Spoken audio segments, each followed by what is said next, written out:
Life is something else, isn't it?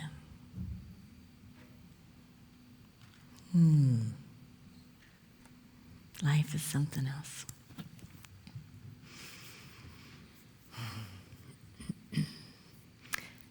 I have a friend, a great friend from high school, and I don't know when he started telling us this, and I don't know how many people he shared this with, if it was mainly just him and his close circle, or if he shared it broadly, I'm not sure. But it impacted each one of us growing up. It is a friend of my sister's, and so he was not in my grade, but he was one of those people that was just such a shining light that everyone knows him, everyone knows him, everyone loves him, and he becomes your friend the second you're introduced to him, right? And but he always used to say that he had this sense, this feeling that he wouldn't live past 30. And it may have been 25, but at the time, we were all young, and he would share this with us, that he just had a knowing, a feeling that he wouldn't live past that age. Now, when you're young, you say, just stop it, don't do that. I used to tell my girlfriend, and she would get so mad, my high school girlfriend, one of them, I would tell her, every time I would say goodbye to her for flying off on a trip or something, I'd say, and if I don't come back, just know how much I love you. And she'd say, Erin, stop it, don't say that. And I would say, I'm not planning on going, but I need you to know. So our friend Cecil would always share this. He would always say this thing about, I just don't see it past that point. And I think to some degree that has framed how he lives. He's in his 50s now. Yeah, he's in his 50s now. But I think it also impacted all of us around him. Because all of us around him, right? It's like, I don't know if you're just young and thinking this, or you're prophetic and having some understanding here, or what this is, but I am present and I am awake and I am aware when I am with you that we don't know how long we've got. And I think it touches everyone, and for me, it made me aware of how I show up. I think it makes him aware of how he shows up too. And of course, after he had that birthday, whatever that birthday was, 30, 25, we're all like, you're 31 now. Let's breathe. Life is a funny thing. Life is a funny thing. He is one of the most gracious and loved and dynamic people I know on the planet. Those people that are just like, man, that's a good person. That's a good seed, like a Mary Ellen Davis, yeah? If you didn't know her, you'll know her heart by the power of the love that's around you. Jack Kornfield, who is one of our most trusted advisors on life and death, says, the trouble is you think you have time. The trouble is you think you have time. He credits his teachings to Zen and Buddhist traditions, but he's also helped bring these traditions into Western spirituality, into New Thought Christianity. His teachings remind us that contemplating death is not just about preparing to die, but it is about learning how to live. Amen? It's about learning how to live. In Buddhism, we have the 5 remembrances, and the Buddha taught these 5 remembrances and said that we should be meditating on, contemplating these truths regularly. Here they are. Number 1, if you're hardcore unity, like ride or die unity, raise your hand real quick. Get ready to get uncomfortable.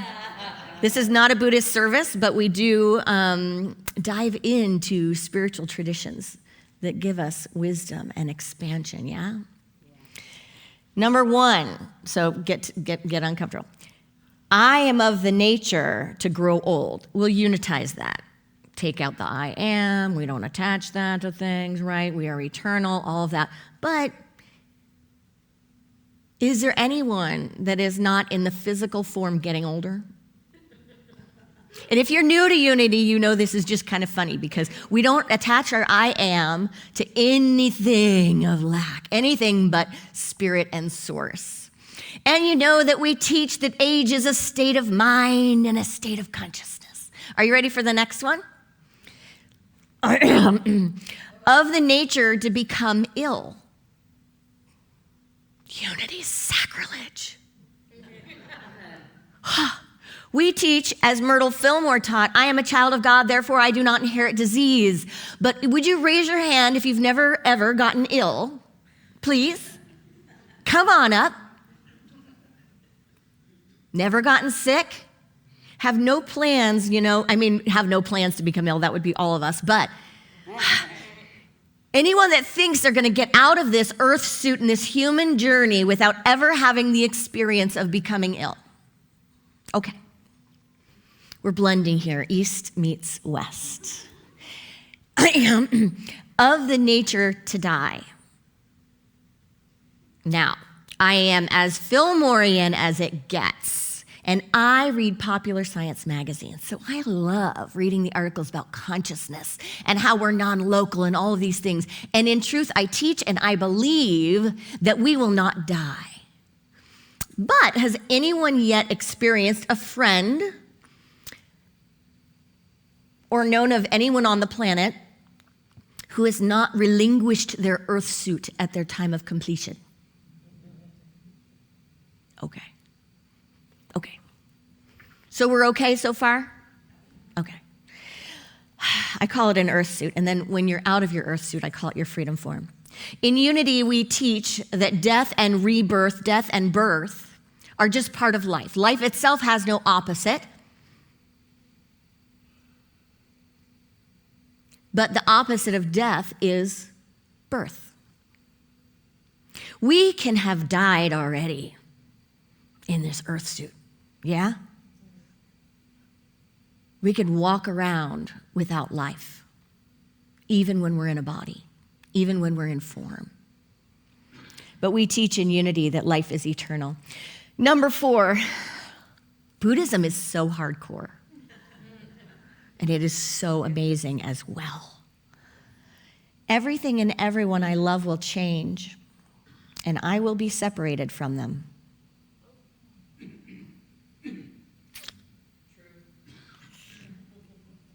Yeah, it's like yin and yang, like true and not true. Totally true as far as sense perception, right? As far as duality in the human form. And in Unity, we teach totally untrue as far as spiritual principle. Because we can never be separated. We are oneness, we are wholeness. But if I think and I identify with this person and with time and space, then I can believe the grand illusion and delusion that spiritual teachers throughout time have come to teach us to overcome. But on a human level, everything and everyone I love will change, and I will be separated from them. Why? Why these 5 remembrances? And are you waiting for the 5th one? Mm-hmm. The first 4 are quite sobering, and the 5th is where the liberation lies. My actions are my true inheritance. My actions are my continuation. Same as Unity's 5th principle.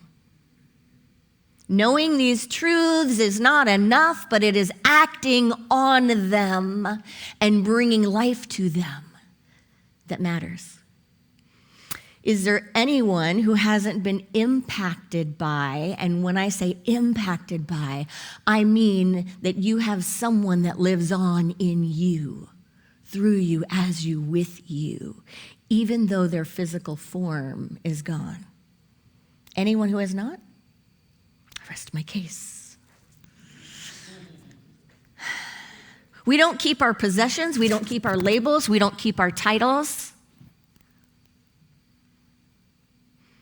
And will you just check outside to see if everything's all good out there? We don't keep all of these things. We don't keep our appearance, do we? Who knows we don't keep our appearance? I got this beautiful line coming, and every time I see it, and it's just, I mean, it's always been there, but it's coming in stronger and stronger. And I saw it, my dad, in a picture, and so every time I look at it, I just like, there's my daddy. This is my daddy. It was genetic. It's not coming from age. It's just, kiss from my dad right there. What continues is the love we've given, the love we've embodied, metabolized, the love that knows no injury, no harm, the love that goes beyond time and space. What continues is the impact that we've made. I saw, I don't know if it was an Oprah or another interview. It was some interview, and they were talking about impact, and it was like this big moment, about impact. Maybe Oprah was interviewing someone, and it said, people want to have purpose, and they want to have impact. And so she asked her some question. I'll have to find the clip sometime to play it for you. But essentially, you're looking for some big, world-changing answer, And the researcher who was on said, these biggest impact things are about how we really show up person to person for each other. Like, how am I as a neighbor? And how do I show up for the people around me? And that's where we find purpose. Those are the people that have the deepest sense of purpose and have the greatest impact. And I was like, because I know some of them. I know some of them. And I realized it's so true. We have all these big things we think about, but it's the woman that shows up to everybody's birthday party for her family, her spiritual family, her relatives. It's the people that teach people what they know about gardening, about grace, about the master teacher. It's people who love, no matter what the circumstances are, they keep the practice and they love. It's people who would show up and do anything for someone who needed them. It's people whose service is service. Not attached to the label, not attached to the acknowledgement, just show me where to be. It's the people who give and give and give and give some more.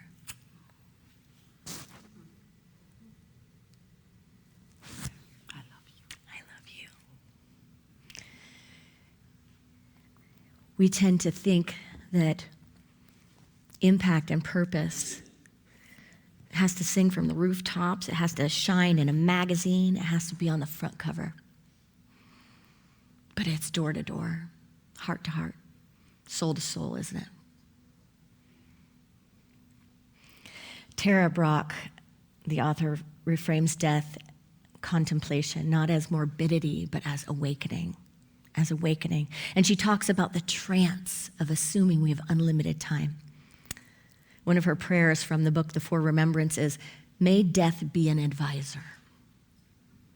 May death be an advisor. Think about that. If we let that possibility lead us in our lives, think about all the things about death that we can put on ourselves. And instead, if we could befriend it as a trusted advisor, what would death be saying to us as an advisor throughout our lifetimes? The essence of her work around mortality is that when we remember impermanence, she says we remember what matters. That's why Buddhism has these truths, right? Why would the Buddha ask us to keep remembering these and keep contemplating these things?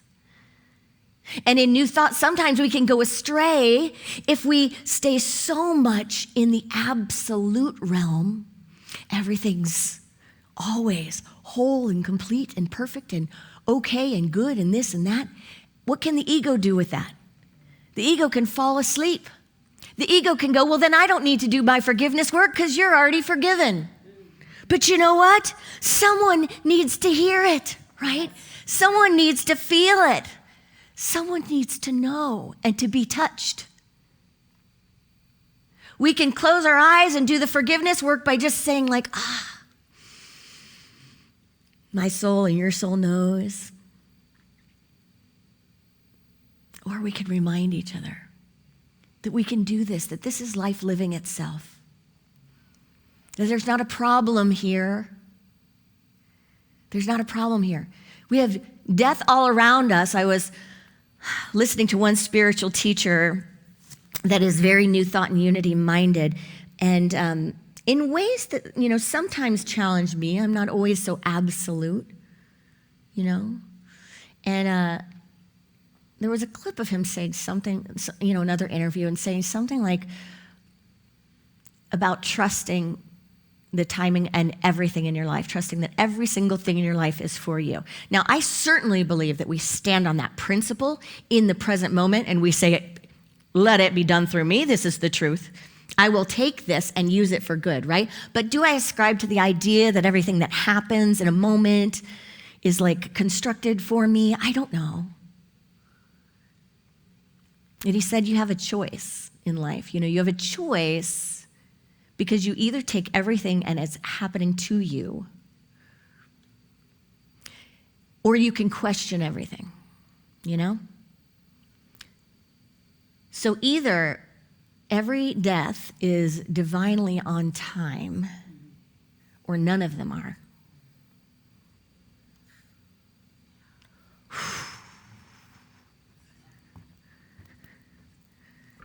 No comment.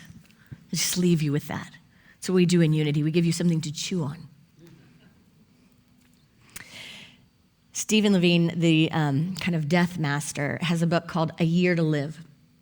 And the nutshell from A Year to Live is to live this year, this next 365 days, to live them as if you knew they were your last days. Like my friend Cecil. Live it as if it's your last year. How would that change things? Not to be fearful, not to be afraid, but to live as my friend Cecil lives. Like, he didn't not live because he had that feeling. It actually made him live more, right?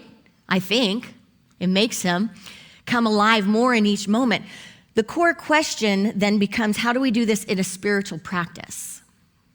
So not as something that we're afraid of or frantic about, but as a spiritual practice. The core questions in life then become what truly matters, yeah?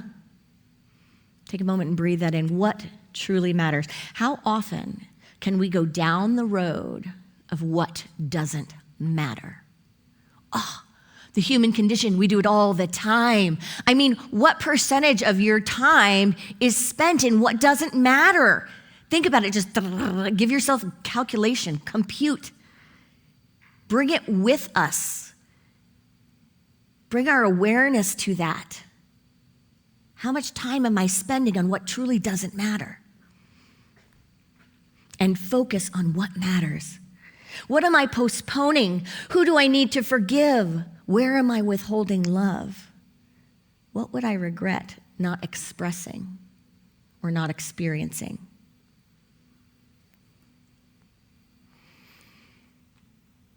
Ram Dass said, we are all just walking each other home. Death is completely safe. Dying is absolutely safe.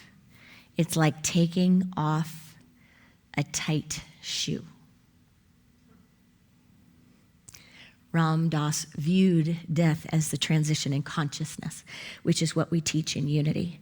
I would like you, Mark, to pull up the clip of my friend Cecil and his family. Guys, I opened your chart, you in the ER. It's really interesting. A healthy person got a lot of problems that they're dealing with. Got an unhealthy person only has one.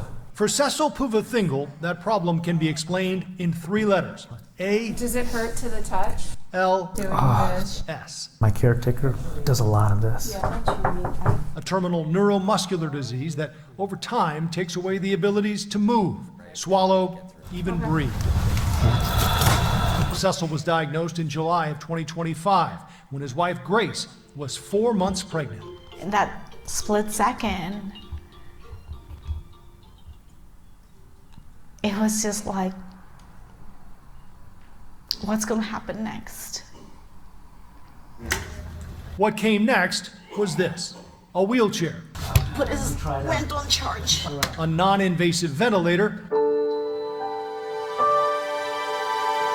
and mere memories of better times. We're going way to the back. Oh, got it. Yeah. But on a recent Wednesday afternoon, Cecil got a view of the world he thought he'd lost forever. I am going to get a little bit of help in terms of like transferring you into the frame. Which ought to be very interesting. We'll see what the world looks like. It's going to be a little bit snug. I don't mind snug. With help from physical therapists at Chicago's Shirley Ryan Ability Lab, It takes a lot to get me to stand. It does, but that's all right. That's pretty feel much all the good. way up. Oh, wow. This feel all right? I feel good. Cecil stood up. It was just for a few minutes, but it put him over the moon. You can't tell, but I'm dancing right now.